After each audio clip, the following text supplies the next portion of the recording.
ನಾವು 9ನೇ ತರಗತಿ ಸಿ ಭಾಗದಲ್ಲಿ ಓದುತ್ತಿದ್ದೇವೆ. ಇಂದಿನ ಯೋಜನಾ ಪ್ರಸ್ತುತಿ ದೇಶಗಳ ನಡುವಿನ ಸಾಮರಸ್ಯ.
ರಕ್ಷಾಬಂಧನದ ಶುಭಾಶಯಗಳು ಅಣ್ಣ.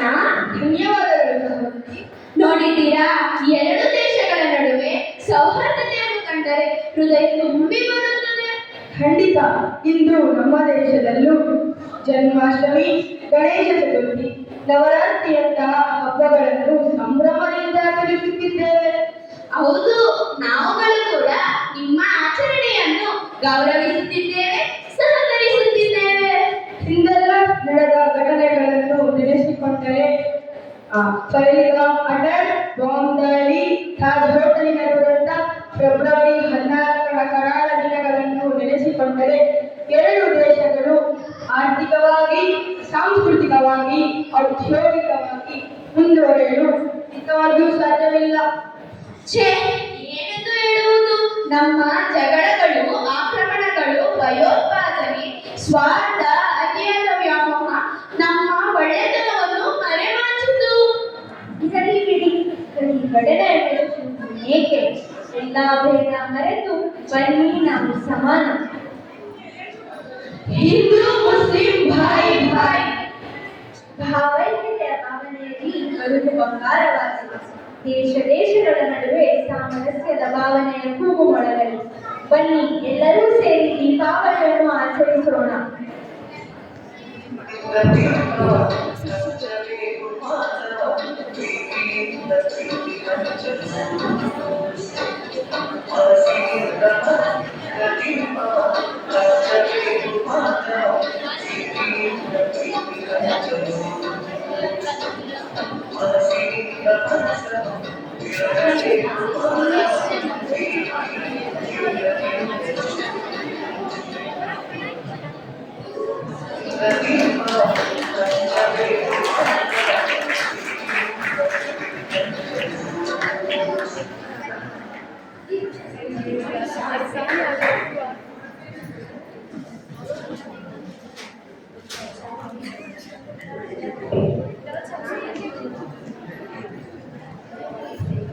ಈ ಕನಸು ಕನಸಾಗೆ ಉಳಿಯದೆ ಇಂದು ನನಸಾಗುತ್ತಿದೆ. ವಸುದೈವ ಕುಟುಂಬಕಂ ಎನ್ನುವ ಮಾತು ಮುಂದಾಗಲಿ. ವಿಶ್ವ ಭ್ರಾತೃತ್ವವೇ ನಮ್ಮ ಧ್ಯೇಯವಾಗಿದೆ. ಮಾನವ ಕುಲಂ ತಾನುಂದೇ ವಲಂ ಎನ್ನುವ ಮಾತು ಮುಂದಾಗಿದೆ.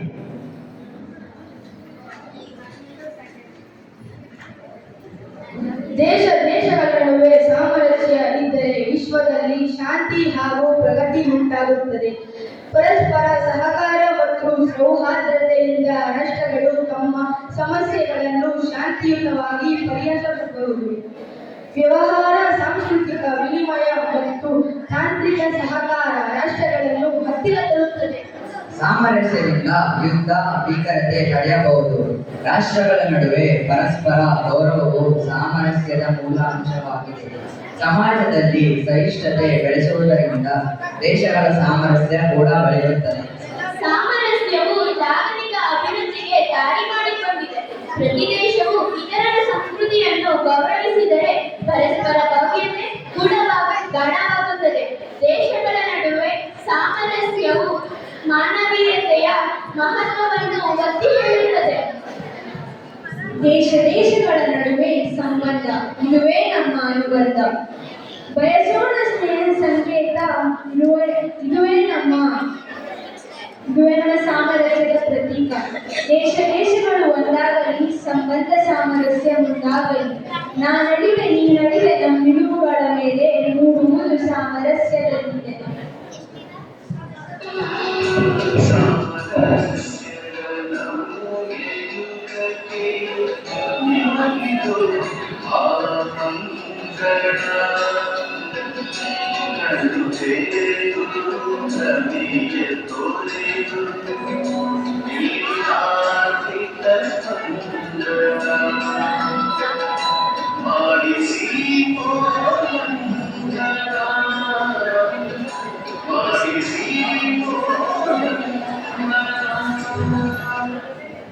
ಧನ್ಯವಾದಗಳು.